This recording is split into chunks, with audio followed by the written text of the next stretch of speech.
8ാം ശമ്പള കമ്മീഷൻ പ്രഖ്യാപനം ഉടൻ തന്നെയാകാൻ സാധ്യത. തുടർ നടപടികളുടെ ഭാഗമായി 8ാം കേന്ദ്ര ശമ്പള കമ്മീഷന് മെമ്മോറാണ്ടങ്ങൾ സമർപ്പിക്കുന്നതിനുള്ള സമയം അവസാനിച്ചു. ജീവനക്കാർക്കും പെൻഷൻകാർക്കും ആശ്വാസമായി ശമ്പളം മാത്രമല്ല പെൻഷനും ഇത്തവണ കൂടുമെന്നാണ് റിപ്പോർട്ടുകൾ. രാജ്യത്തെ കേന്ദ്ര സർക്കാർ ജീവനക്കാരും പെൻഷൻകാരും ശമ്പള വർധനവിനും പെൻഷൻ വർധനവിനും വേണ്ടി 8ാം ശമ്പള കമ്മീഷന്റെ പ്രവർത്തനങ്ങളിൽ ഉറ്റുനോക്കുകയാണ്. ശമ്പള പരിഷ്കരണം നടപ്പിലാക്കാൻ 2027 പകുതിയെങ്കിലും ആവുമെന്നായിരുന്നു റിപ്പോർട്ടുകൾ. എന്നാൽ ഇപ്പോൾ അതിവേഗത്തിൽ നടപടികൾ മുന്നോട്ടു പോകുന്നതായാണ് അറിയാൻ സാധിക്കുന്നത്. അതുമായി ബന്ധപ്പെട്ട CPC മെമ്മോറാണ്ടങ്ങൾ സമർപ്പിക്കുന്നതിനുള്ള സമയം അവസാനിച്ചു. കഴിഞ്ഞ ദിവസമായിരുന്നു ജീവനക്കാരുടെ സംഘടനകൾക്ക് നിർദ്ദേശങ്ങൾ സമർപ്പിക്കാനുള്ള അവസാന തീയതി ഉണ്ടായിരുന്നത്. കേന്ദ്ര സർക്കാർ ജീവനക്കാർക്കും വിരമിച്ചവർക്കും ശമ്പളം, പെൻഷനുകൾ, അലവൻസുകൾ എന്നിവയുടെ അടുത്ത പരിഷ്കരണം ശുപാർശ ചെയ്യുന്നതിനുള്ള കമ്മീഷന്റെ പ്രവർത്തനത്തിലെ ഒരു സുപ്രധാന നടപടിയായിരുന്നു മെമ്മോറാണ്ടങ്ങൾ സമർപ്പിക്കുന്നത്. ഇതുമായി ബന്ധപ്പെട്ട വിവിധ ആവശ്യങ്ങൾ രാജ്യത്തുടനീളമുള്ള ജീവനക്കാരുടെ യൂണിയനുകൾ, പ്രതിരോധ സംഘടനകൾ, പെൻഷൻകാരുടെ അസോസിയേഷനുകൾ എന്നിവ കമ്മീഷനു മുന്നിൽ അവരുടെ ആവശ്യങ്ങൾ പറഞ്ഞു. മാത്രമല്ല, ഇത്തരം ശുപാർശകൾ അടുത്ത 10 വർഷത്തേക്ക് ജീവനക്കാരുടെയും പെൻഷൻകാരുടെയും നഷ്ടപരിഹാര ഘടനയെ രൂപപ്പെടുത്തും.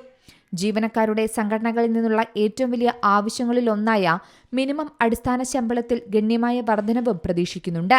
കൂടാതെ ഇതുമായി ബന്ധപ്പെട്ട IRTSA ഉൾപ്പെടെ നിരവധി സ്റ്റാഫ് അസോസിയേഷനുകൾ 8ാം ശമ്പള കമ്മീഷൻ പ്രകാരം 52,600 രൂപ കുറഞ്ഞ ശമ്പളം ആവശ്യപ്പെട്ടിട്ടുണ്ടെന്നാണ് റിപ്പോർട്ട്. പണപ്പെരുപ്പം, വർദ്ധിച്ചുവരുന്ന ജീവിത ചെലവ്, മാറിക്കൊണ്ടിരിക്കുന്ന സാമ്പത്തിക സ്ഥിതികൾ എന്നിവ നന്നായി പ്രതിഫലിക്കുന്നതിന് നിലവിലെ ശമ്പളഘടന പരിഷ്കരിക്കേണ്ടതുണ്ടെന്നും ജീവനക്കാർ പറയുന്നു. 7ാം ശമ്പള കമ്മീഷൻ 2016 അവതരിപ്പിച്ചത് പ്രകാരം നിലവിലെ ഏറ്റവും കുറഞ്ഞ അടിസ്ഥാന ശമ്പളമായ 18,000 രൂപയേക്കാൾ വളരെ കൂടുതലാണ് ഇപ്പോൾ ആവശ്യപ്പെടുന്ന തുക. മറ്റൊരു പ്രധാന പ്രശ്നം ഫിറ്റ്മെന്റ് ഫാക്ടറാണ്. പുതിയ ശമ്പള കമ്മീഷന്റെ ശുപാർശകൾ നടപ്പിലാക്കുമ്പോൾ പുതുക്കിയ ശമ്പളഘടന നിർണ്ണയിക്കാൻ ഇത് ഉപയോഗിക്കുന്നുണ്ട്. അതായത് താഴ്ന്ന ശമ്പള നിലവാരത്തിലുള്ള ജീവനക്കാർക്ക് ഏകദേശം 2.92 ഫിറ്റ്മെന്റ് ഘടകം ലഭിക്കണം. അതേസമയം 6 മുതൽ 8 വരെയുള്ള ലെവലുകളിലുള്ളവർക്ക് 3.50 ലഭിക്കണം. 9 മുതൽ 12 വരെയുള്ള ലെവലുകളിലെ സൂപ്പർവൈസറി ഗ്രേഡുകൾക്ക് ചില ഗ്രൂപ്പുകൾ 3.80 വരെ ഫിറ്റ്മെന്റ് ഘടകം ആവശ്യപ്പെട്ടിട്ടുമുണ്ട്. ശമ്പള പരിഷ്കരണത്തിന് പുറമെ ജീവനക്കാരുടെ സംഘടനകൾ കരിയർ പുരോഗതി പ്രശ്നങ്ങളും ഉയർത്തിക്കാട്ടുന്നുണ്ട്.